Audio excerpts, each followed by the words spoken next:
Here. Hey. Hey, Hi, everybody. Hey, Pac-Man. Nice to see you. Um, I'm Colleen with Emergency Encounters, also known as Pocatello Paranormal Research, and I'm here with my favorite crew. We got Dirty Birdie, the Hey, world's worst spy. Mad Max, not just a pretty face, and my lover, the world's best hey, introvert.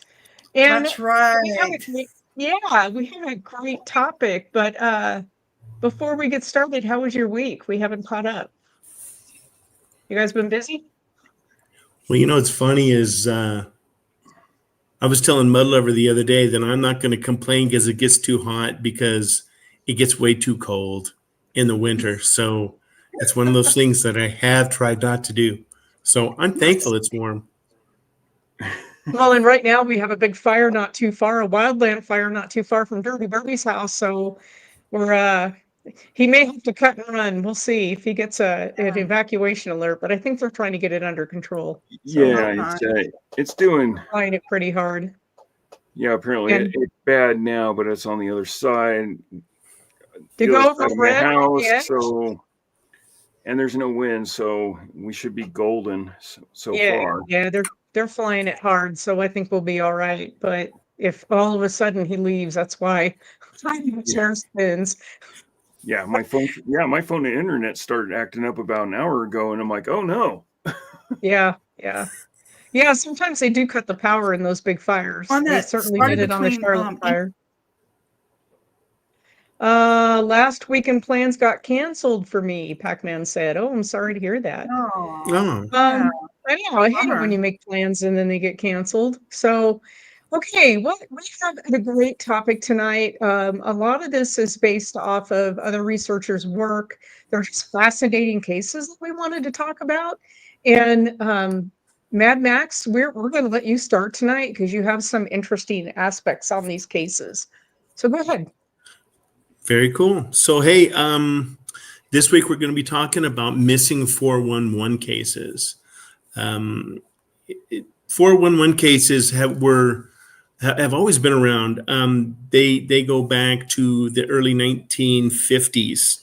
Well, I guess that's not always been around, but one person that really kind of took the bull by the horns is a guy named David Paulides. He was a police investigator for 20 years, and he's uncovered a lot of puzzling things. He is in his work. He has talked about a lot of stuff. Uh, a lot of things that he's talked about happen in our national parks. And Yosemite is a hot spot for 411 cases. Um, Yosemite is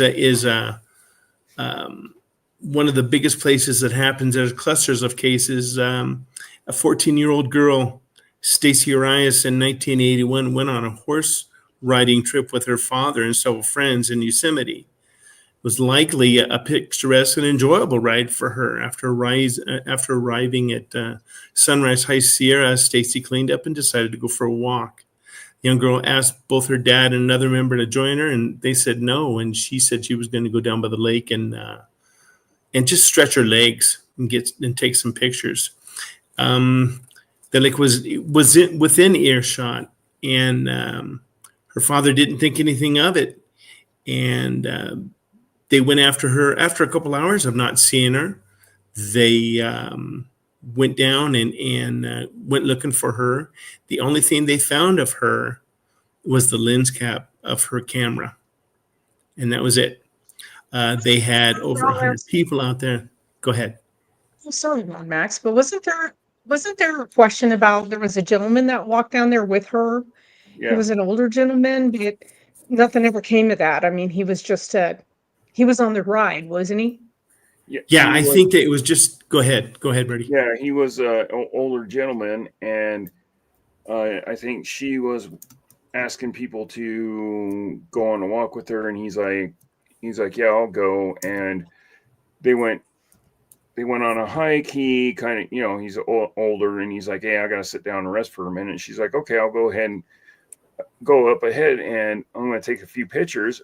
And he's sitting down on a rock, and he sees this girl get on top of a boulder and take pictures, and then he like bends down to tie his shoe or whatever, and he looks back up and she's gone, just that quick. Yeah. And It's the really funny quite thing about it interesting. was they never, some of these people they've never found. Right. It's, there was in 1968 a guy's body turned up in a crevasse, and it's a lot of these people that they found that have been lost were not even from this area, from that area. 1976, um, where the mystery man, that's what they called him back in 68, because he didn't have any identification on him. 1976, Jeff Estes, a little more than a mile away from the gorge where the body of the mystery man, remember that, in 1968 was found. He was out just wandering around. He was never seen again. Even after search efforts, as well as family and friends, they never found him. Tim Barnes, 1988, excuse me, in July, slightly northwest of where Mystery Man's body was discovered 20 years earlier. Tim Barnes, he vanished. And it's funny because I didn't do any of the background on this area, but it's called 10-Year Park, and that's a crevasse that's there. And they say that a lot of people end up in that general area. And then those are just 4 instances of in that particular hotspot. David Politis actually retired from law enforcement, and this was something that he was an investigator. And this is something that kind of sparked his interest. He kind of took the bull by the horns and used his investigating background. And he hasn't found anybody. I mean, they'll find remains and stuff, but very rarely do they actually find anybody. In 2012, just as recent as 2012, a guy named Ronald Kirk, he was a runner and he was a former Marine. He knew Red Rock, Calico Basin area well. He went missing in January. He had a history of spending time outdoors, so they really didn't think that much about it. And when he let his friends know where he was going, no one was concerned, right? The guy's an outdoorsman. And unfortunately, that was the last time that they saw him again. Let's see. Months later, they found him, and he was less than 200 meters from the particular route called Turtle Head Peak. Authorities justified the delay of his remains were an anomaly, right? So an optical anomaly. They couldn't see him from where he was, which I kind of find hard to believe.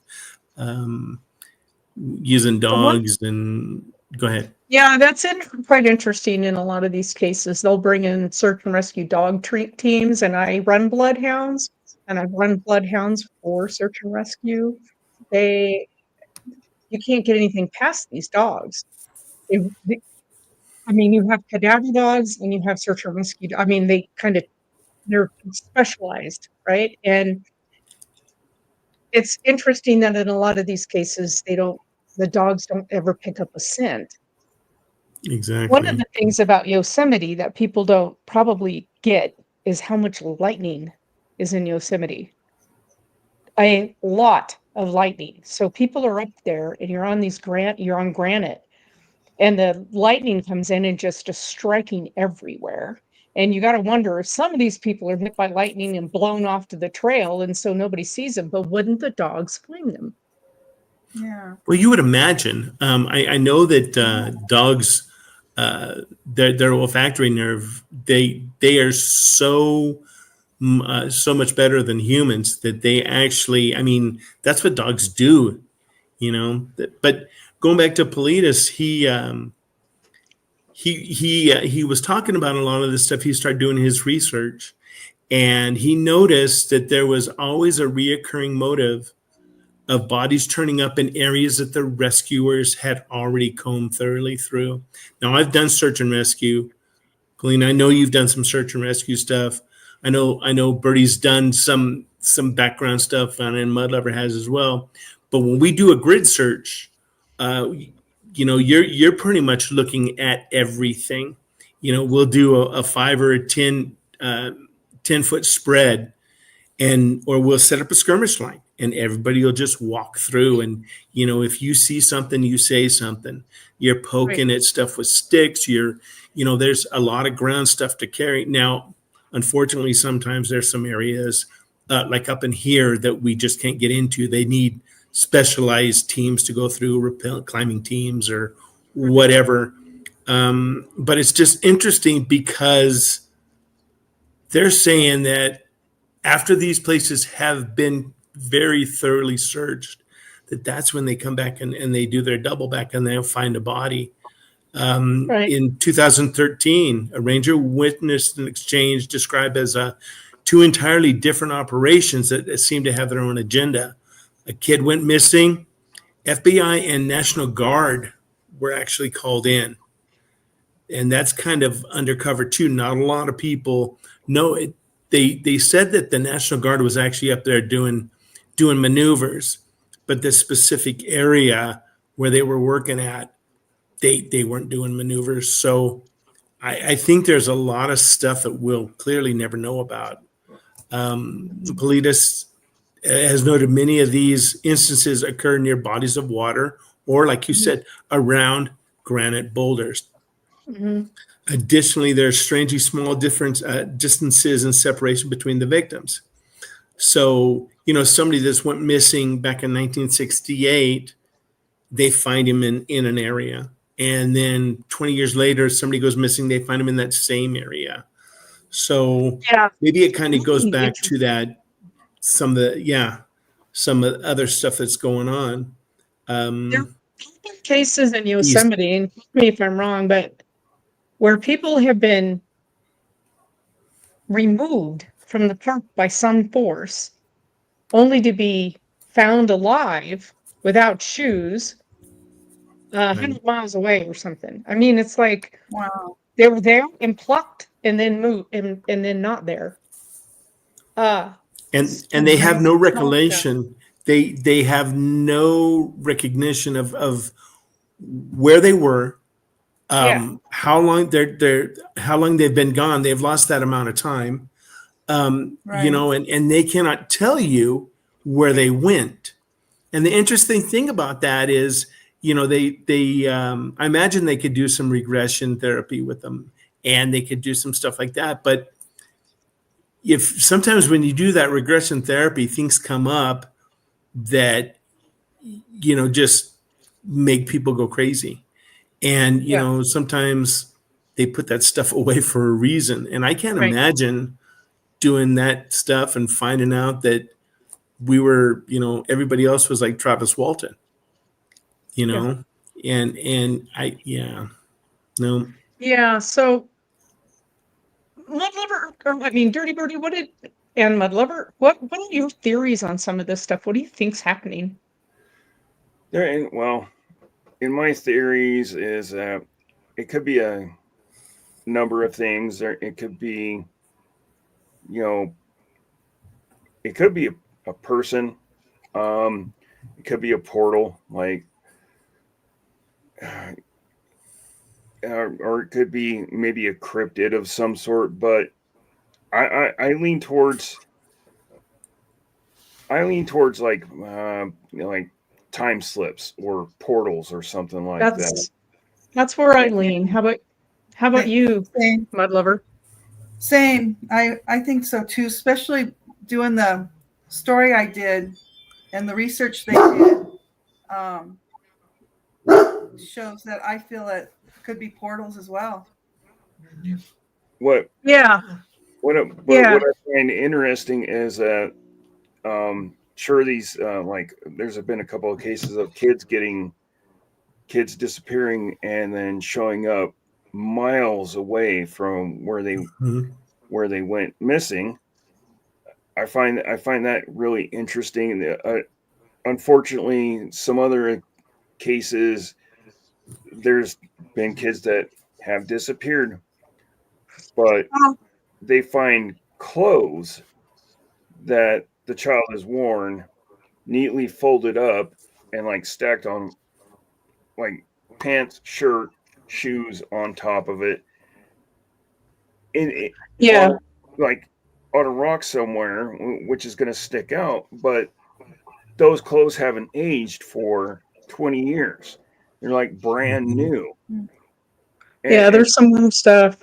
yeah, and to me that just it's kind of it kind of feels like some kind of creature or entity is like saying, "Oops," and that's their form of an apology is folding up their clothes and giving them Yeah. back. I mean, a biological predator, an apex predator like a cougar and a bear and a wolf, right? Um, there's going to be evidence of an attack. There's going to be a blood Yeah. trail. I mean, there's bits and pieces of clothing. They're not digesting clothing, so they're tearing that all apart. And there's an evidence of a fight. Certainly, some of these people could be dragged off by a cougar and they just weren't found. That can happen. I mean, it happens. So, but Yosemite is where they have the Sierra Sound tapes on the backside, the east side. I worked the east side of Yosemite a couple of seasons for the Forest Service, and I heard stuff that because when Andy and I first met, I'm like, no, I'm not a believer in Bigfoot. Totally not, totally not, totally not. And then he's like, you need to listen to this. And so I listened to Sierra Sounds and I almost vomited. It brought back the fear that I had working in the forest there that during the night. Wow. I remember hearing that the sounds and the fear just washed over me because I couldn't, like, cougars sound like bird chirps. They don't always growl. They sound a Right. lot like a bird chirp. There's a lot of sounds, and we familiarize ourselves with the predators and what they sound like so that we're aware when we're working in the woods, because a lot of times you're alone. You don't have a partner with you. So you're out there doing your work. You have a radio, but they don't always work. So Yeah. when I heard those Sierra Sounds, which is the east side of Yosemite, I'm like, oh my God, I know those sounds. I know those sounds. So what, there's a lot of ideas, but yeah. You talked about apex predators. You have to remember in some of these cases, there's somebody close. Now, if a cougar or a bear or something like that is going to take down prey, and especially a human, they're going to scream, they're going to holler, they're going to do whatever. Yeah. So, I mean, unless they are so stealth and they hit them right now, I don't know about that. They do talk about one of the things that happens is that you're in trouble when the forest goes quiet, Oh Yep. boy. Yeah. and they talk about a lot of that stuff. Apex predators. They've talked about when Bigfoot's around, and they say that when you're out back in the outside all by yourself, that you really need to not only keep your head on a swivel, right? But you need to make sure that things don't go quiet. I've only had things go quiet on me one time, and now that we're talking about this, when I worked for the Forest Service, when this was all one color. Actually, this wasn't even here. We had to go out and we were hot mopping, Mhm. and everything's not. It's the middle of a fire, but the fire had laid down. And we started hearing, night noises. That's what you do. And then everything went quiet. And right now, I'm up on top of the pinus and I'm talking to my partner. And, it's a fire. It's getting dark. We're looking for things to burn because it's getting cold. And it went quiet. And that is I guess just kind of like breathing in a vacuum. Mhm. You don't hear anything. And it started back up again, thankfully. But yeah, now that we're talking about this, that kind of jumped right in the back of my head too. That was kind of an interesting fire, and that Yeah. night it was a long night. But You know, when the woods go quiet, that's one thing. It's when the insects shut up and stop Yeah. buzzing around. That's when Insects you are a really big need, indicator of that's something when you coming really through. need to pay attention because yeah, Yeah. you never know. And then you get those wood knocks and you're like, oh, here we go. I'd love it. What do you got? Do you have a case tonight? I do. Most of my information is from a show called Vanish, which happens to also be a show that David Paulides did back in the late 90s. So this is from Mount Shasta.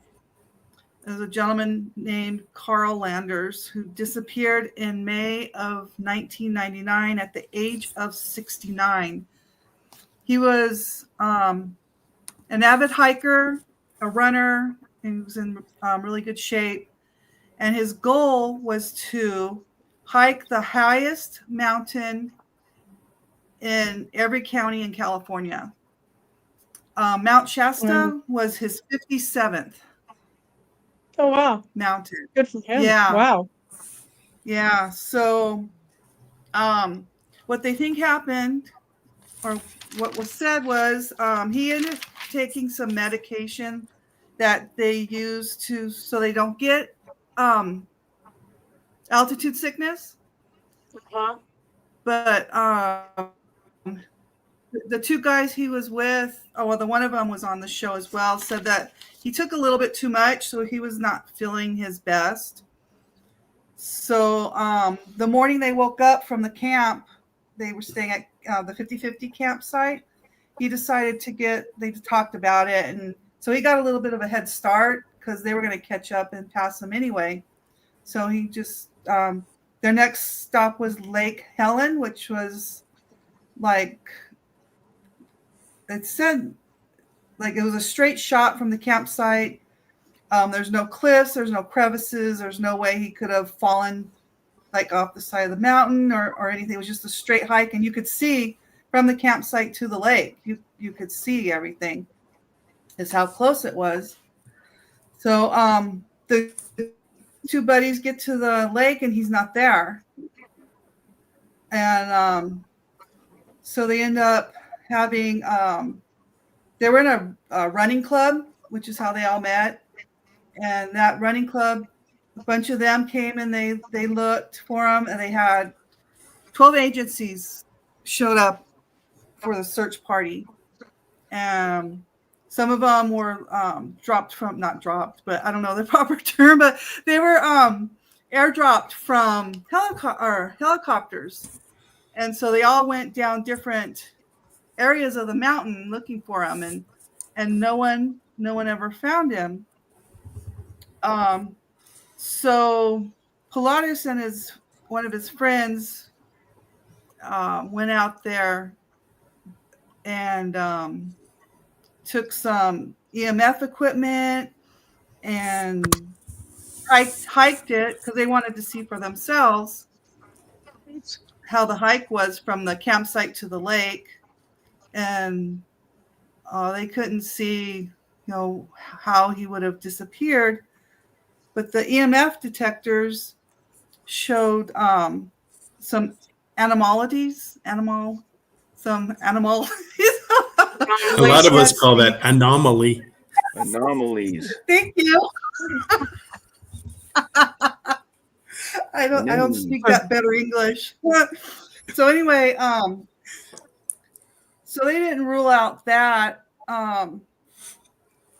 So then they also talked to some native investigators, and that area is known. It's a magnet for spiritual pulls. It's sacred, so a lot of things go on in that area, and people have reported sightings. Yeah, people have reported in the caves up there that they've seen portal doors. Yeah. Inside the caves. Yeah, Dirty Birdie and I did a podcast on Shasta. Yeah, Miriam. Oh, Yeah, the Nice. that allegedly from Lemuria. there. Yeah, the Lemurians, and I mean, we did an And the episode portals. on just Mount Shasta Wow. itself. I mean, we had the Lemurians, and then the what was his name? The Count. Oh, yeah. There's Yeah, a he lot of shows it. stuff that goes on in Shasta. Yeah, It's and bizarre. Bigfoot and UFOs and ghosts. I've talked to quite a few people online. Um, you know, if I find out that they live near Mount Shasta, I'm like, hey, have you heard of this? And they're like, no, but I've heard of this. And I'm like, okay. And it just expands from Wow. Mount Shasta. It's like just a huge paranormal hotspot of some sort. Crazy. Yeah, it seemed like it. Yeah, that's probably an episode we need to do one night, Pac-Man, is the Superstitions Mountains, because that is Oh, yeah. one bizarre place. But Yeah. Shasta You talk is about time slips. Superstition Mountains time slips. I actually know somebody that used to hunt that area, and not to go off the road, but him and his buddy were out there hunting one night, and they got chased back in. They said there was a bunch of horses and stuff going out there, so they went back to their camper and they knocked out for the night. And they said that they can actually feel the horses going by the camper. And they went out the next day, and there were no hoof prints, no nothing. The Superstition Mountains are pretty gnarly, and I think Yeah, they are. Soapy hit it right on the head with the Superstition Mountain. Maybe we need to go there. Yeah. Yeah. Be very, very careful going out there. Did they ever find anything on this person? Sorry, Bertie.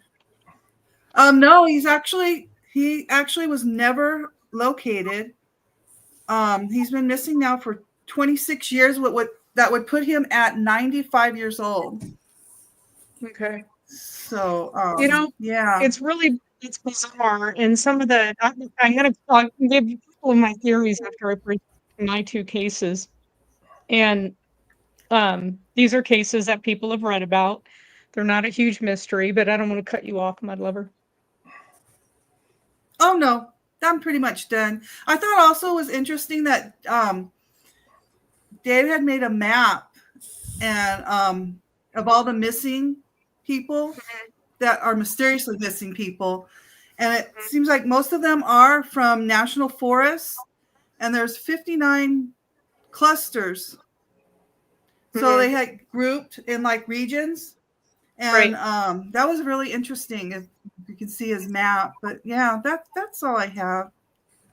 Yeah, a few theories that I'm working on that I'm always looking at and I just came up with, just thought of a new one a couple of months ago when I was up in Montana. So I'll bring them up. I'll bring them up as soon as when I do my cases here. So let me do mine. So a lot of people have heard about these two that are missing from Idaho. I chose Idaho specifically because that's our stomping ground, right? And these are fascinating cases to me. So we have Terrence Woods, and I'm sure you guys have heard of this case because it was all over Idaho for a while. It's 2018 in October, and Terrence Woods, 27 years old, and he's filming for a TV show called The Gold Rush. And I'm sure you guys have seen that. It's like on Discovery, I think. Oh Yeah. Okay. So, and I'm going to show you guys where he went missing. But let me give you some backstory on Terrence because it's really bizarre. Like there could be maybe something nefarious that happened, but there's no evidence whatsoever. So he's got I watched interviews. After I heard about this case, I went back and I was watching interviews with his parents and his sister and his friends in London. And yeah, so Oh yeah, the Count of Saint Germain. That's Count of his Saint name. Germain. Yeah, that's it. Yeah, that on Shasta. Okay, so back to Terrence. His family said he was incredibly well-adjusted kid. He's 27. I call him a kid. He's 27 years old, right? And people speculate that maybe there was problems with the film crew. Okay, I'm going to show you a picture of Terrence, show you a picture where he's missing because he's still missing. And if people see this young man, they need to say something because his family to this day he's never been found. But he had gone to the University of Maryland, and then he went on to London and he earned a double master's degree. It's a smart young man. And he wanted to be a film producer. That was his goal in life. So he gets picked up by Gold Rush as a production assistant, and he's like over the moon happy. So he gets home to the East Coast. I think he's from Maryland area, and he gets home and he's with his dad, and his dad drives to the airport. Terrence is over the moon. He just is so excited to go to Idaho because he's not been to Idaho and do this series. He thinks, how cool is this? So they're supposed to be on location. He flies out. His dad drops him off at the airport September 30th, 2018, and bids his father goodbye. No problem whatsoever. Flies into Idaho. Not sure where into Idaho, maybe Boise, and works his way up. But anyway, and he meets up with the crew. And like the night before the first night they go on like location, the film crew, everybody goes out to dinner, everybody's having a good time. There doesn't seem to be any problem whatsoever. They start filming the mine. And let me show you a picture. First, I'm going to show you a picture. It's always hard for me to present and share at the same time. I'm going to show you a picture of Terrence first. This is Terrence. And he just looks so happy and kind and wonderful, doesn't he? And he's so eager. Like everybody, they interviewed like students in London that knew him, people and friends and family, and everybody just said he was just the sweetest guy you'd ever want to meet. Okay. And then this is the Penman Mine. Okay. Okay. So it's kind of hard to see. It's nothing but trees. So let's zoom out a little bit so you can get an idea, or not, because it is Idaho. You're out in the middle of kind of nowhere. Idaho. I mean, how far out you have to go to find those Riggins. So a lot of people around here know where Riggins is. There's Yellow Pine, there's McCall. So Boise's going to be down at the bottom here. So you just keep going in and you keep going north and you keep going east and you get up here to Penman Mine. Now, when you get to Penman Mine and I zoom in, you're going to see an old mine structure here. I was looking at this earlier before the show. You'll see this looks like an old mine structure to me. A lot of timber. Yeah. Looks like a lot of stuff that's caved in over the years. It's a mess. But this appears to me like a mine building up here. Okay. I'm not sure where the adits are, where the shafts are. And it's just super steep slope. Really, really steep. As you zoom out, you can't see it. You can see it easier on Google Earth, but it tends to mess up our broadcast when I bring up Google Earth. So I'm using maps, but this is very steep incline. You can kind of tell how steep it is because you have switchbacks. Okay. Yeah. So he's at, they film on location up here at the mine for a couple of days. And it's on October 5th that everything goes down. He's filming with the crew at the mine, and he's a production assistant. So he's got like a radio on. He's got, he's talking to the guys on the show. He's talking to other crew members, and they're constantly in communication. And apparently, he's standing there next to a vehicle with people in it, and everybody's kind of chatting. It's kind of wrapping for the end of the day, when all of a sudden he drops his radio. And he goes running off a cliff. And the production crew is like, what? So they race over to the cliff to try to find him and help him. And it's an impossibly steep slope. So it's like a cliff face, okay? Like cliff face. And he's running down it full speed. They said it was like superhuman, unlike anything they've ever seen before. He literally was sprinting as fast as he could down the face of a cliff, running, not falling. And he and he runs off into the forest. Now the crew is going, what in the hell is going on? I mean, they're just completely baffled. Right? So the crew take to find him. They get in the vehicles and they're coming down the roads trying to meet up with him and trying to figure out what can we do to help this kid. I mean, he's from Idaho.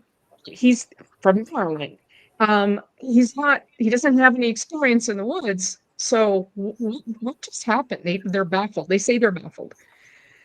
They start searching for him. They can't find anything. They call in the sheriff's department. The sheriff's department launches a massive search for this young man. But they're stretched a little thin, and I'm going to tell you why.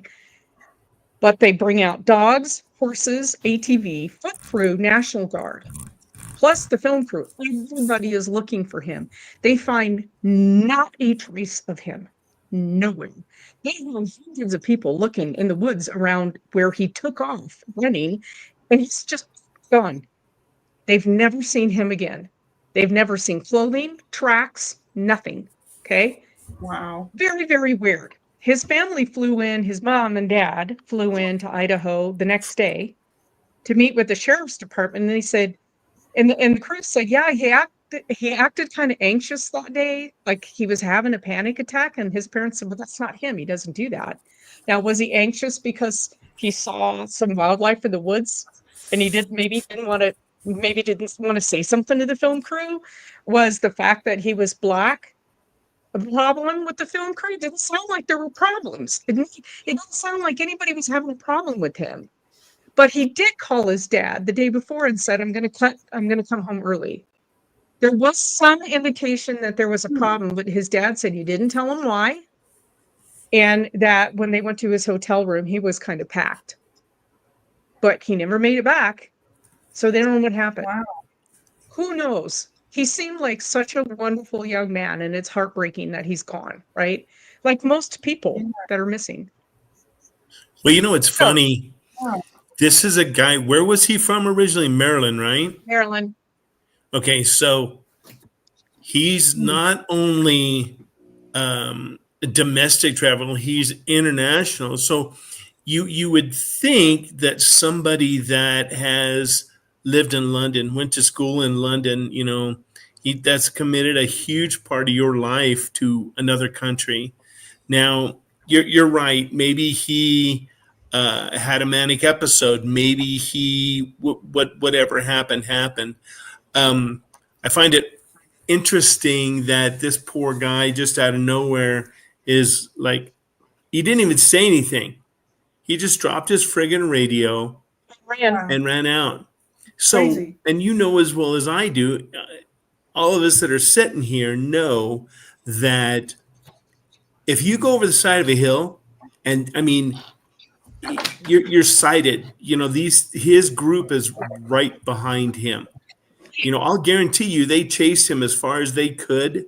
They did. They said that they couldn't get down that slope safely. That's why they got in the vehicles. Exactly. So, and then this guy, not only that, but as well as I do, again, if he fail, if he would be hollering, you're going to find something, right? Mm-hmm. You're going to find something that this poor guy's body, you're going to find bits and pieces. Yep. I've done a couple recoveries and close. What's that? Let's talk about another case that happened exactly the same day. Probably 50 miles away. Same day. Same another time? Was missing. Same day, same year, same everything. She goes missing. Yep. So we're going to talk about Connie Saylor. She's Connie Saylor Johnson. Hi, Virgil. Greetings from Manchester, England. Hey, nice that you're on here. So Connie Saylor Johnson, she works for years as park ranger. She's a really proficient outdoors person. She's been working in the woods by herself as a ranger for like 25, 30 years. This woman knows this country. She knows Idaho. She's stomped all over the forests up there. She's an interpretive guide as well. She does a lot of stuff with kids, takes people out on nature hikes and everything else. She's a park ranger, okay? And she's working, I'm going to show you her picture. She's working as, at this point, she's working for a guiding company who guides hunts. Okay. So they take people in the back country and take them out, like maybe to get at their elk or get their bear or whatever. So this is same time, October 5th, 2018. So what Connie does is she's now a cook for a lot of these guiding companies. And she'll go in 3 or 4 days before the group is supposed to come into the camp. And she sets up all the tents and she sets up the cook kitchen and she gets everything laid out. So the packing Oh. company brings people in. She's there all by herself? Or Yeah. is there? I mean, she's a park ranger. Nothing up. She's got her rifle. She's got her dog. Her dog was always with her.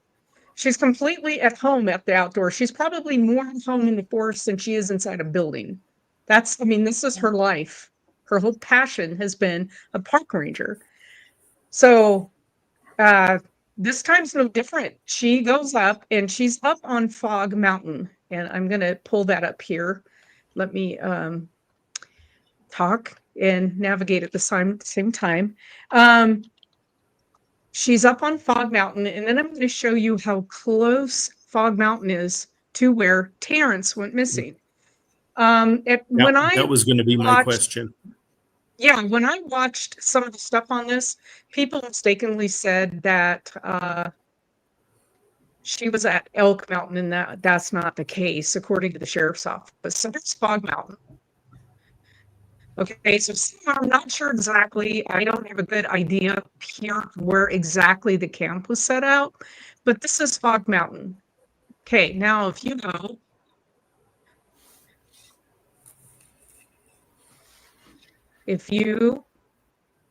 now as you drive, it's 2 hours and 59 minutes, but a straight shot. What do you think that is? 60 miles or so? Not far. Yeah, Yeah, 60 miles. This is where she went missing. This is where Terrence went missing. Same day. Bizarre. Okay, so here's what happens with Connie. She's up there. She arrives October 2nd. She arrives up there a few days before the hunting party gets in there. The hunting party arrives and they leave October 2nd, leaving her behind in the camp with her dog and her weapons. I mean, this is a woman who's completely prepared, knows the predators up there at home, comfortable. And they're going to go out, and the hunting party leaves on the 2nd, and they are going to return on the 5th. On the 3rd, the last radio communication they had with Connie was October 3rd. The transmission was really garbled and full of static. But there's some indication from what I've read, that there could have been some sounds heard on the radio on the 4th. So she's still apparently maybe in camp on the 4th. They arrive back on the 5th and she is gone with her dog. Now, some reports had said that her rifle was up against the side of a tree, and that's not like her. Like, she took her rifle with her everywhere because you have predators everywhere. You have bear and wolves and cats up there everywhere. Okay, so this is really wild country up here in Idaho. So they can't find her. She and her dog are gone. They thought, okay, maybe she's out, but that's not like her because she's usually there having meals prepared and ready to go to serve the hunters when they come back to camp. So they start searching for her and they can't find her. Nightfall, same day that Terrence went missing, 50 miles away, 100 miles away? Wow. Same time. So you have National Guard ATV, dogs, hundreds of people searching for Terrence. Now they got to break apart and go start searching for Connie. So now I have two enormous searches within, across county lines, but there are enormous searches going on. So they had to call in more recruits to come out and help them because it's all hands on deck for a search. And now you got two on the same day. One person incredibly skilled. The other person's probably never been in the woods like this. Her dog was found at the Moose Creek Ranger Station, which is about 15 miles away from Fog Mountain. They took the dog back to Fog Mountain to see if maybe he could pick up the scent and go help locate her. They thought maybe she broke her leg somewhere and she can't get to her radio. Something happened. They searched for a week, maybe longer, for both Terrence and Connie. Never found again. No trace of them. Never. So, That Wow. bizarre wow. cases. Here's some of my theories. So I work in mining, and we clean up a lot of hazmat mines, right? And I wonder if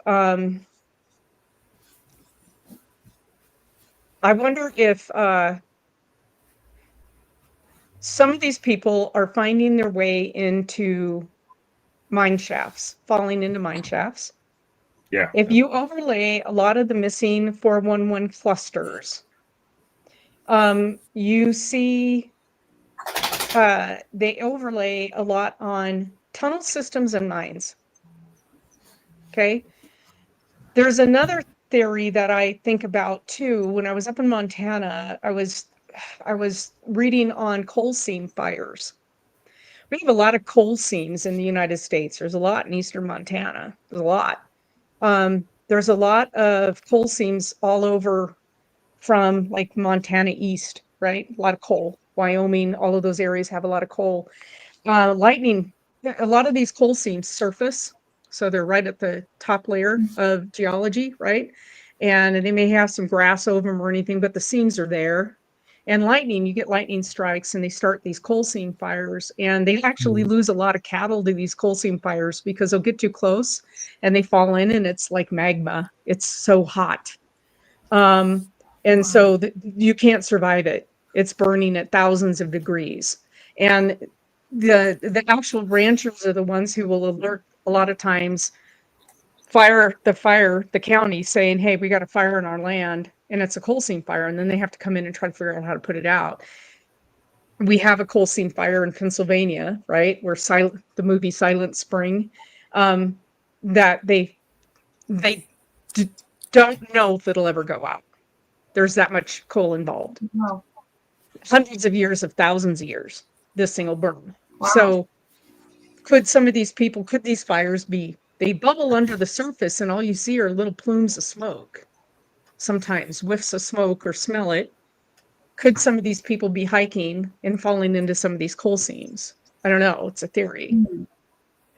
Yeah. Wow. You know, it's funny that but so if we look at these two particular cases and we cut these two in half, Terrence,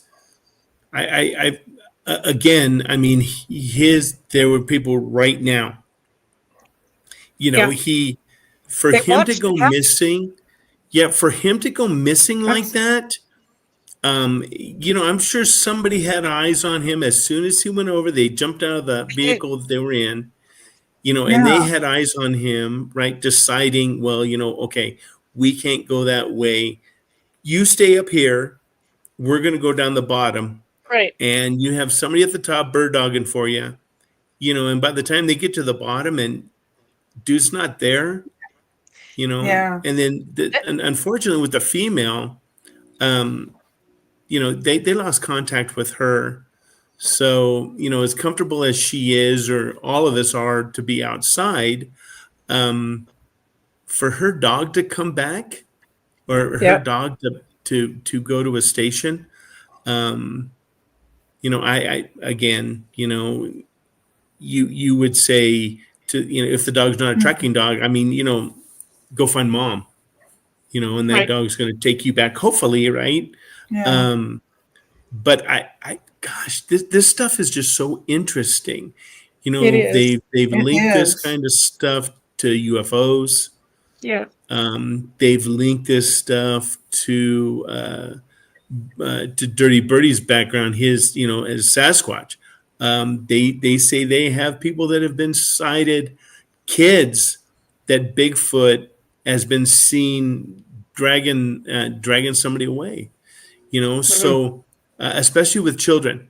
Apparently there was one story where, a story's a story, but that there was a 4 or 5 year old kid, and he was up in front of his folks, and they were letting him hike that far ahead for whatever reason. And somebody else had seen this kid being carried off by some huge Bigfoot, Sasquatch, Yeti, friggin' skunk ape type thing, and the kid was never recovered. So I these kind of things kind of make us or remind us where we are on the food chain, Mhm. you know. And Yeah. you talk about mine shafts. We've all heard stories of mine shafts, and then they'll have a vertical in them, and some of those verticals are 8,000 feet deep. So these poor guys they wander in here just like you said, and they fall down a vert, and you're never going to find them. Yeah, there's a Yeah. lot of places in Idaho where you can just take a wrong step somewhere and you just go poof gone. You Sorry, like smack your down in head and California, the fall down in the county. canyon. That's it. Yeah. Yeah. Where I grew up, it's all gold country and thousands of mines up there. So the adits are the horizontal walking in. That's the adit. The shaft is your air vent, right? And every once in a while, like Bernie says, somebody goes missing. They fall down, or your dog goes down, and then all of a sudden, everybody's called out to try to rescue. But we had a guy sitting in his living room. And this was in Placer County, which is the next county up. Again, Placer for Placer Mines, mining gold country up there. Sitting in his living room, and his house fell into a shaft.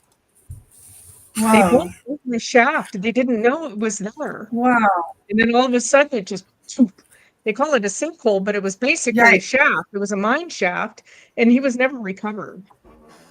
The house, everything went with him. Mm. So this was Ooh. only like 10, 15 years ago. And that Yeah. stuff still happens. It does still happen. We have a lot of mines out here. I mean, you can bring up the state of Idaho has mining claims and mines. Every state has it. They have maps that show you all of this stuff. And for each mine, there's a lot of features. That's how we distinguish them in mining talk, right? That's the adit, the shaft, a reclaim pile, a spoils pile, all of this stuff. These are all features. And so there's hundreds of thousands of features, and people get into trouble. So I can see Terrence bolting through the woods, not understanding they're on a mine anyway. They're at the Penman mine. How many shafts were there? How many other mines were dotted around through there? So if he's bolting through the woods, boom's gone. Like, could he have fallen into something like this that we haven't mapped it yet because it's so historic? I don't know. Exactly.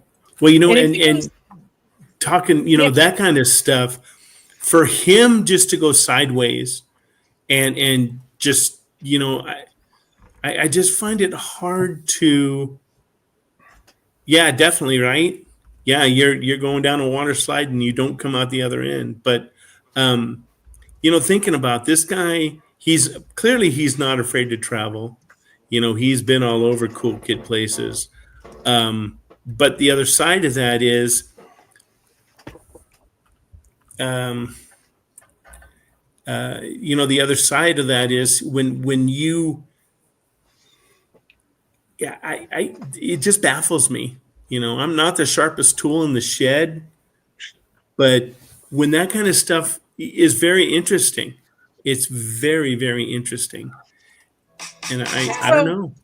last year, Bernie and I went to Phenomicon down in Vernal, and I can't wait to go this year. Woohoo! And one of the things that they talked a lot about down there because of the Skinwalker Ranch is the portals that they believe exist out there. Okay. And it was pretty interesting because you have astrophysicists and all these people talking about portals. And these are people who work for NASA. These are people who understand. They're astrophysicists. They're so far above my intellect. It's unbelievable, And I'm listening to these guys talk, and they said, look, we have to get a handle on this because China's trying to weaponize them. Other countries have been studying this for years. They don't poo-poo it like we allegedly do. Now, what maybe the government's doing, I don't know. But he says they're trying to figure out how to weaponize portals. Well, you know what's So, funny is that you know that's been sensationalized in a couple different movies. Um, you know, where look at Close Encounters. You know, when they oh, were actually putting those, and they walked out of that, you know, that funky looking thing that they walked out of. But you're right. If we can you imagine? And what's on the other side of that right. portal? Yeah. So Mudlover's got a portal story that she could tell you. And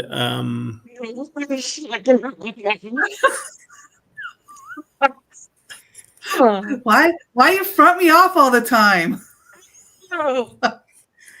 Hey, consult Well, with me first.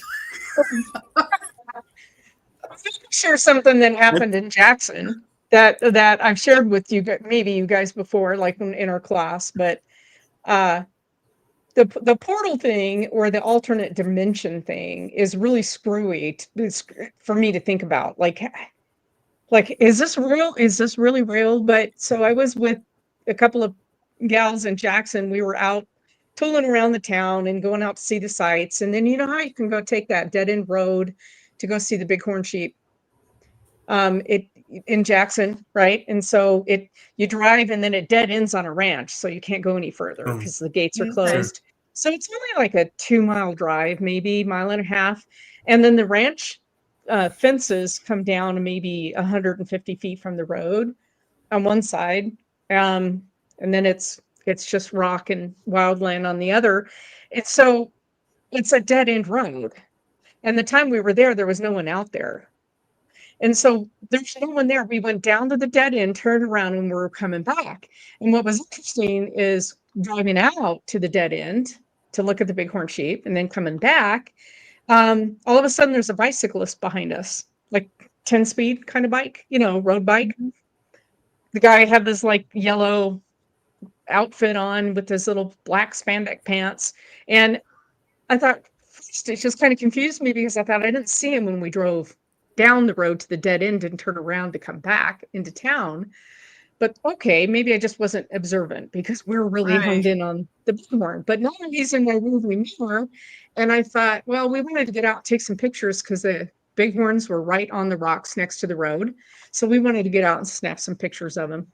And so when I pulled over, I had my eye on the bicyclist behind me in the rearview mirror because I wanted to make sure that I didn't open the door in case he was going to go by my Jeep. That's how Oh, close he was all of a sudden to the back of the Jeep. Wild. Like, how did I not notice him? But okay, we were yakking, so yeah. whatever. So I'm waiting for him, and then when we stopped, he stopped. And he got off, he kind of stood on like a foot on the ground, and he got his water bottle and he was taking a drink. And I know that my two friends noticed him too. And because they'd looked back there and then we just ignored him and we were taking pictures and he's looking at the sheep too. And then we got back in the Jeep and I looked up in the rearview mirror, he's gone. Like gone. There's nowhere for him to go unless he turned around and Wow. went back down that road. And I would have seen him because it's a pretty big stretch where we're on. And so I told my friends, I said, did you guys see the bicyclist? Am I not losing it? And they said, yeah, I said, where is he? And I'm looking all around. We got out and looked, and he was nowhere. Like, Wow. nowhere. Like, he didn't exist. But we all saw him. He was present in the moment looking at the sheep. But it was the Crazy. strangest thing. To this day, I can't shake what happened. I don't know what happened. I can't explain it. Yeah. It's Now, incredible. We were Wow. driving back from Blackfoot one afternoon, and just happened to out of the corner. It was one of those things, we're not at highway speed, we're probably doing 40, 50 miles an hour, and kind of look over by Basalt, and there is every portal that you've seen in a movie, and it was probably about 10 by 10, and I'm thinking to myself, my first thing, what the hell? Did you And see my lover that? saw it as well. And she says, did you see that? And I was like, yeah. And I didn't. No. yeah, we should have turned around and went back, but we didn't. Yeah. Yeah, I So wish it's we coming would have. down, yeah, Down coming the down interstate by the Yellowstone. rest area? No, the old area, the old back road. Oh, Yeah. Yellowstone Highway from Blackfoot Yeah, into and Pocatello? Okay. so we're headed towards Pocatello, Okay. and over there by Basalt, But Basalt is there's by Shelley up there, yeah, Basalt. just south They of call Shelley. I'm sorry, Yeah, yeah, yeah, and north, yeah, right north. between the railroad tracks and the crossing arm. I'm Oh, telling you, it looked like I said, it looked like if you poured water on a glass and you had a camera below it, how it does that kind of, like I said, it's every portal that wavy, you've seen in the wavy looking, movies. Yeah. And I blinding was, light. Yeah, yeah, that's it was a and I like again, we step should have through it. turned I around. want to put my arm in there and see what happens. You know Yeah, what I I mean? know. right, exactly. I call my shirt while I duck into this and see what happens. Exactly. Yeah. You'd be like the Skating lady too. in like the lady in Poltergeist. They put the Guys, rope on her, yeah. or the dad Yeah. when it Yeah. was. But it was a So trip. It was. I these should have places turned are around and stopped, but fascinating. I didn't. Yeah, they are. Is it portal? Is it wildlife? Is it just accidental deaths because they're falling into tunnels and mines? And I don't know. I think it's a Yeah. combination of everything, but the paranormal is definitely has an aspect here. And I can't like grasp it. I can't figure out exactly what's wrong. And yeah, animal predation is one thing. Usually you're going to find remains of something. You'll find the skeleton, Sure. in pieces all over the place, but you're going to find something. Yeah. So, Yeah, yeah, and like you said, it's, and like Bertie said earlier, whatever took those people have, they stacked the pants and the shirt and the shoes on top. I don't know about undergarments or socks, but that would, why are they doing that in the same, number one, in the same fashion every time that they've seen that? And number two, why are they folded up? well, Yeah. And we all bizarre. know in recoveries or search and rescue or whatever, that these folks, they're going to leave something.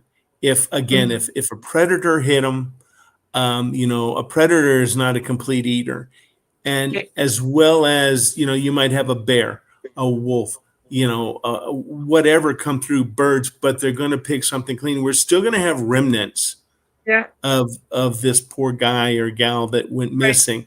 In these cases, they're gone completely. And I Vanished. mean, are Yeah, they are they even still alive? Are they taking these specimens back? Are they doing I don't know. science on them? Are they testing them for durability? Or are they going into another dimension? There's just so many things that you're like, oh well, where Bob went missing. Oh really? We go look. Nah, whatever. But we've evolved now Yeah. into, as soon as somebody goes missing, boom, boots are on the ground, and we're talking Yeah. within On the an hour. ground, cameras. I mean, we have so much we have so much available Mhm. now, all these tools, and we're still not finding some of these people. So It's I don't know. incredible. It is. It is. Well, anyway, let us know in the comments what you guys think. And if you guys want us to do a certain particular area, we'll start kind of digging into it. I do think Yeah. that the Superstition Mountain sounds like Yeah. it would be fun to do.